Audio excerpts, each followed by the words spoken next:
Welcome to all student on YouTube channel Vinayak Institute. Student एक बार फिर से स्वागत है सभी का विनायक इंस्टीट्यूट के यूट्यूब चैनल पर।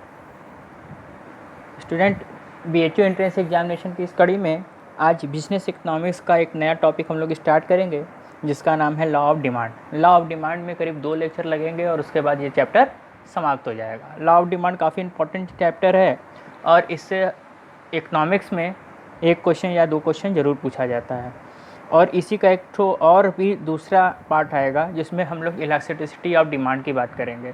तो ये इसके बाद का चैप्टर है। तो पहले हम लोग लॉ ऑफ डिमांड देखेंगे। लॉ ऑफ डिमांड में 2 पार्ट है। तो चलिए ज़्यादा देरी नहीं करते हैं और अपने वीडियो को स्टार्ट करते हैं। Law of demand. Law of demand देखिए, डिमांड पहले क्या है ये देखते हैं कि डिमांड है क्या। तो जब हम लोग डिमांड की बात करते हैं तो किसी भी वस्तु को अगर हम मांग कहते हैं कि इस वस्तु की मांग है तो उसमें क्या क्या होना चाहिए। तो देखिए 3 चीज़ें सबसे ज़्यादा ज़रूरी है: इच्छा, मूल्य और तत्परता। देखिए मान लीजिए कि आप एक जीन्स लेने गए, ठीक। अब आपकी इच्छा तो है लेकिन आपके पास पैसा नहीं है, 500 रुपया है, जबकि वो जीन्स कितने का है, 1000 का है। तो उस स्थिति में जो है वो आपकी मांग नहीं होगी। क्यों? क्योंकि आपके पास उतना देने के लिए राजी नहीं है। अच्छा, बहुत सारे ऐसे लोग होते हैं जिनके पास 1000 है लेकिन वो जींस नहीं खरीदना चाहते हैं या नहीं देना चाहते उतना पैसा।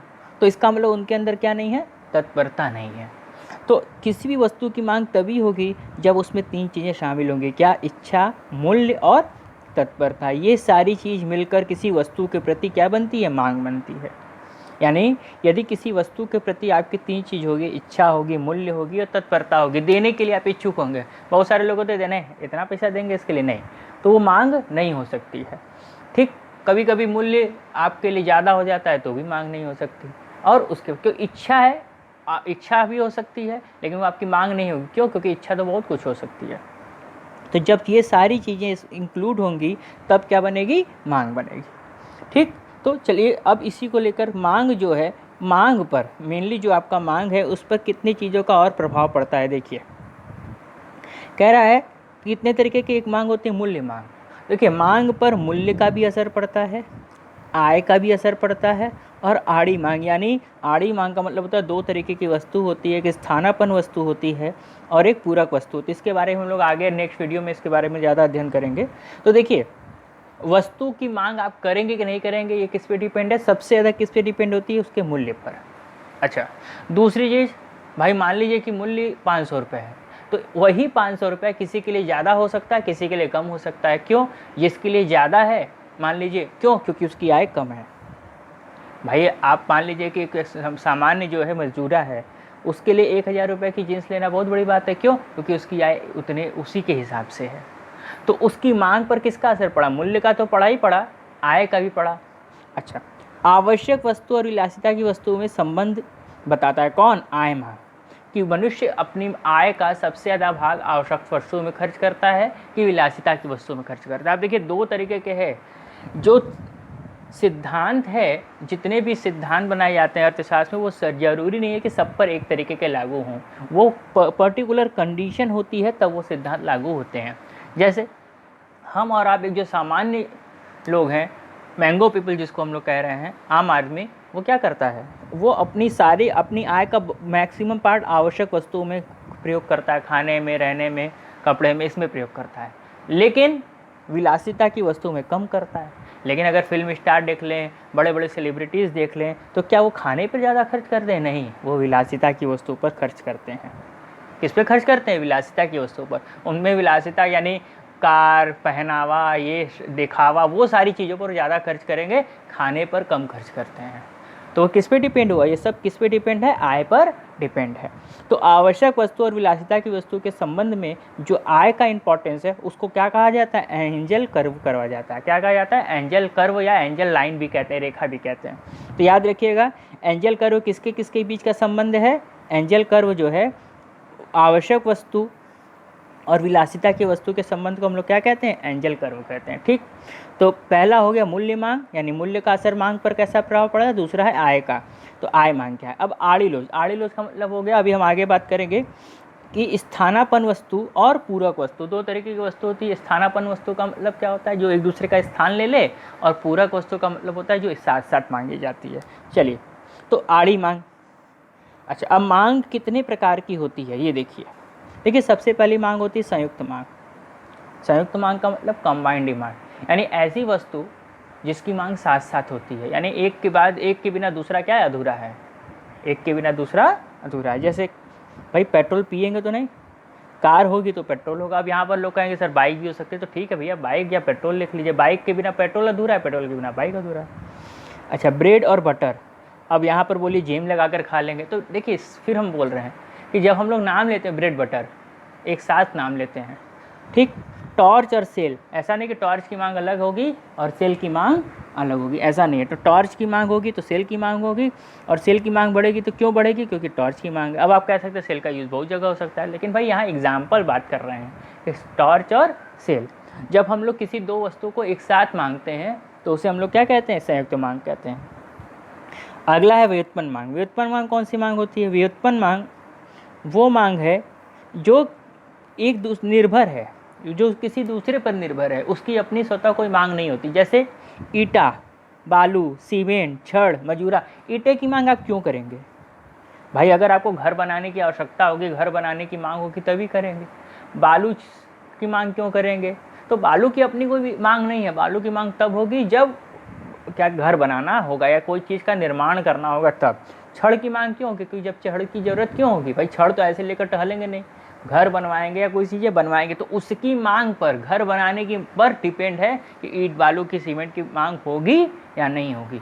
जब ज़्यादा घर बनेंगे, जब ज़्यादा सड़कें बनेंगी तो इन सारी चीज़ों की मांग ज़्यादा होगी। तो इसकी मांग किस पे डिपेंड होती है, सड़क पर, पुल पर, घर बनने पर निर्भर करती है, ठीक।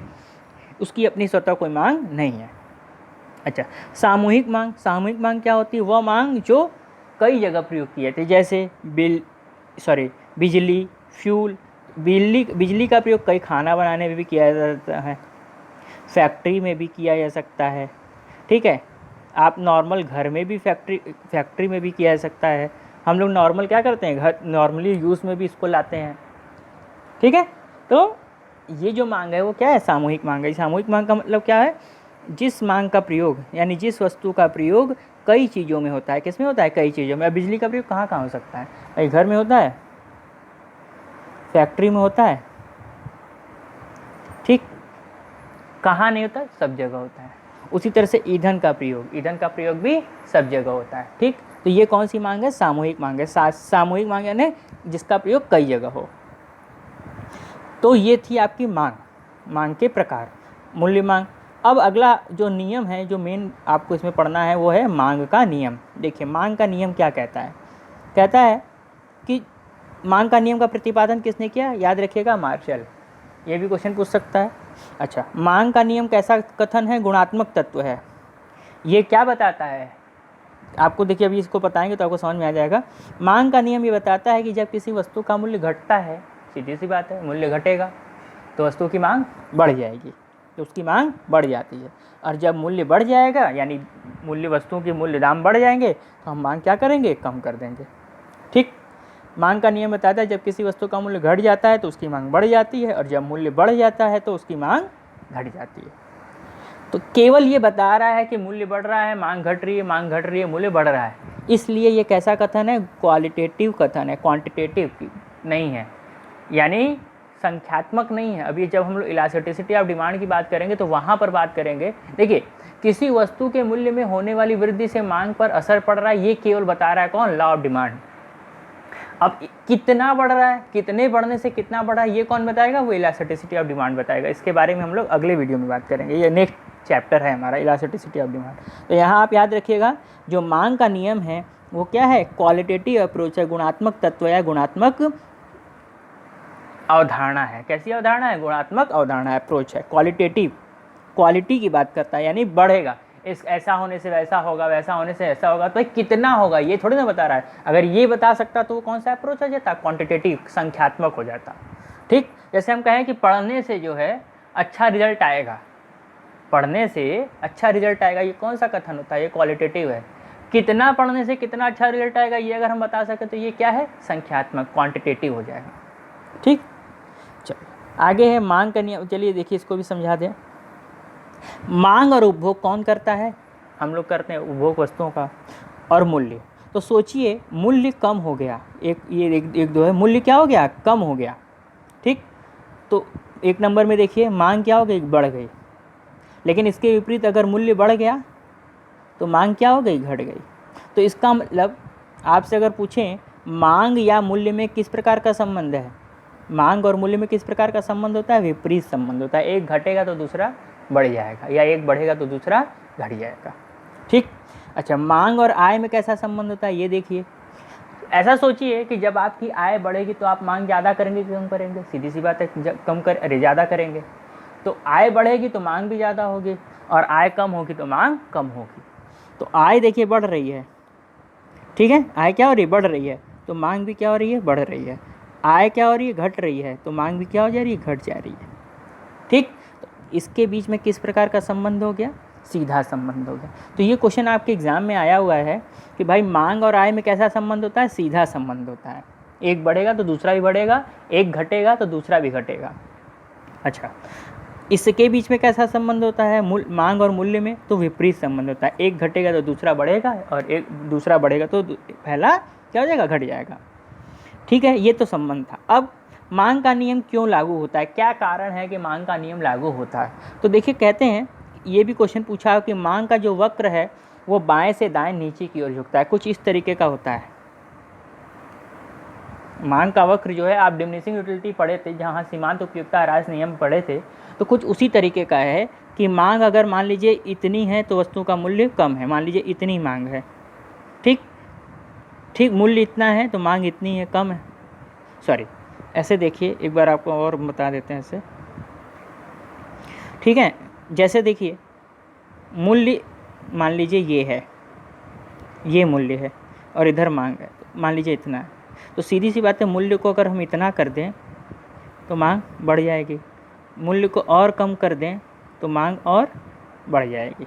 तो ये क्या है? इस तरीके का एक डायग्राम है। यानी जैसे जैसे हम क्या करते चले जाते हैं, मतलब वस्तुओं के मूल्य कम है तो मांग ज़्यादा है, मूल्य ज़्यादा है तो मांग कम है। तो इसीलिए कहते हैं कि ये जो मांग वक्र है वो क्या होता है? लेफ़्ट टू राइट, यानी लेफ़्ट टू राइट डाउनवर्ड होता है। ये क्वेश्चन आया हुआ है, मांग वक्र कैसा होता है? सीधा होता है, ठीक है, लेटा हुआ होता है। अच्छा, उल्टा भी दे देगा, राइट टू लेफ़्ट अपवर्ड दे देगा, या लेफ़्ट टू राइट डाउनवर्ड की जगह अपवर्ड दे देगा। तो याद रखिएगा लेफ़्ट टू राइट, यानी इधर से आपके बाएं हाथ से दाएं की ओर। यानी एक बार फिर से दिखा देते हैं, कहाँ से? लेफ़्ट टू राइट, ठीक है, कहाँ से? Left to right. चलिए, अच्छा, लेफ़्ट टू राइट या मांग का नियम लागू होने के क्या क्या कारण हैं, या क्यों ऐसा होता है कि लेफ़्ट टू राइट होता है? तो देखिए इसके क्या क्या कारण है, इसको देखते हैं। सबसे पहले आप देखिए सीमांत उपयोगिता ह्रास नियम। इसमें कौन सा नियम लागू होता है? सीमांत उपयोगिता ह्रास नियम। और सीमांत उपयोगिता ह्रास नियम क्या कहता है? ये नियम ये कहता है कि जैसे जैसे हम किसी वस्तु का जो उपभोग है वो बढ़ाते चले जाते हैं तो उसकी जो उपयोगिता है वो घटती चली जाती है। तो इसमें भी क्या नियम लागू होता है? उपयोगिता ह्रास नियम लागू होता है। आय प्रभाव हमने बता दिया, प्रतिस्थापन प्रभाव ऊपर हमने बताया था ना, आड़ी मांग, ये यही है। इसके साथ साथ उपभोक्ताओं की संख्या में परिवर्तन। देखिए अगर ज़्यादा लोग खरीदने वाले होते हैं तो सीधी सी बात है उस वस्तु की मांग ज़्यादा है मार्केट में, और अगर मांग ज़्यादा है तो मूल्य क्या हो जाएगा? ज़्यादा हो जाएगा, ठीक है। या कभी कभी इसके विपरीत भी होता है, वो डिपेंड करता है प्रोडक्ट कैसा है। तो उपभोक्ताओं की संख्या पर निर्भर करता है कि उसकी वस्तुओं की मांग क्या होगी। और विविध प्रयोग, अच्छा ये भी देखना है, अगर मान लीजिए कि एक ही वस्तु का बहुत सारा उपयोग हो सकता है तो सीधी सी बात है कि उसका मांग क्या होगा? डिमांड ज़्यादा होगा। भाई एक व्यक्ति बहुत सारा काम कर सकता है, ऐसा सोचिए कि यदि आप ही हैं, आप मल्टी टैलेंटेड हैं, बहुत सारे काम कर सकते हैं, तो आपकी जो उपयोगिता है बहुत ज़्यादा होगी, आपकी मांग ज़्यादा होगी। अब ऐसे देखिए कपिल शो में जो कृष्णा है, ठीक है, सपना बनता है, उसकी मांग कितनी है? ज़्यादा है, वो सब कर सकता है, एक्टिंग भी कर लेता है, कॉमेडी भी कर लेता है, डांस बहुत अच्छा कर लेता है, तो उसकी हर जगह डिमांड है, वो अपना इकलौता शो चला सकता है, ठीक है कि नहीं है? तो अब यहाँ पर यही चीज़ है कि जब हम किसी वस्तु का कैसे करते हैं? विविध प्रयोग करते हैं। कैसा होता है? विविध प्रयोग, बहुत सारा प्रयोग है। कैसा है? बहुत सारा प्रयोग है, तो उसकी मांग सीधी सी बात है उस वस्तु की मांग ज़्यादा होगी। तो इसमें हम लोग ने क्या क्या पढ़ा? मांग का नियम पढ़ा, मांग के नियम के संबंध कैसे हैं, मांग कितने प्रकार की होती है, और मांग किन चीज़ों से मिलकर बनती है। ठीक, ये था आपका लॉ ऑफ डिमांड का पहला पार्ट। ये क्या था? लॉ ऑफ डिमांड का पार्ट 1। ठीक, इसको अच्छे से पढ़िएगा, इसको अपने कॉपी में नोट कर लीजिएगा और इस वीडियो को 1 से 2 बार आप देखिएगा तो आपको आसानी से समझ में आ जाएगा। ठीक है स्टूडेंट, तो अगले वीडियो में हम लोग इसी का, अभी इसमें कुछ चीज़ें और भी बाकी हैं, तो अगले वीडियो में हम लोग लॉ ऑफ डिमांड का ही पार्ट 2 को देखेंगे और पार्ट 2 के बाद ये जो लॉ ऑफ डिमांड का जो चैप्टर है वो क्या हो जाएगा? समाप्त हो जाएगा। तो अगर आपको ये वीडियो अच्छा लगा होगा तो लाइक करना ज़रूर मत भूलिएगा। लाइक करेंगे तो हमको भी अच्छा लगेगा, भाई आपने लाइक किया है। और कमेंट करते हैं, कमेंट देखिए कोई नहीं करता है। इतना वीडियो बनाने के बाद भी, इतना मटेरियल देने के बाद भी आपके कमेंट्स नहीं आते, तो कमेंट नहीं आते तो मोटिवेशन नहीं मिलता। तो स्टूडेंट जो भी इस वीडियो को देखे इसको ज़रूर अपने फ्रेंड सर्कल में शेयर करें, फ्रेंड सर्कल में, अपने फ्रेंड्स ग्रुप में, यानी आपका जहाँ भी जिस सोशल में मीडिया पर है, यानी आपका जहाँ भी आपके सोशल चैनल्स हैं, या व्हाट्सएप पे है, टेलीग्राम पे है, जहाँ भी आप भेज सकते हैं, फेसबुक पर आप इसको ज़रूर शेयर करिए ताकि और भी स्टूडेंट्स आप जो हैं उसका, इस वीडियो का फ़ायदा उठा सकें। और इसको लाइक करना ना भूलें, क्योंकि लाइक करने में एक क्लिक लगती है और लाइक हो जाता है। आप लाइक कर लेंगे तो हमें भी अच्छा लगेगा। ठीक है स्टूडेंट, तो आशा करते हैं कि वीडियो आपको अच्छा लगा होगा, और अच्छा लगा होगा तो जो चीज़ें बोले हैं सब्सक्राइब के साथ साथ लाइक और शेयर अवश्य करिएगा। ठीक है, तब तक के लिए थैंक यू, शबा खैर, नमस्ते, जय हिंद, जय भारत।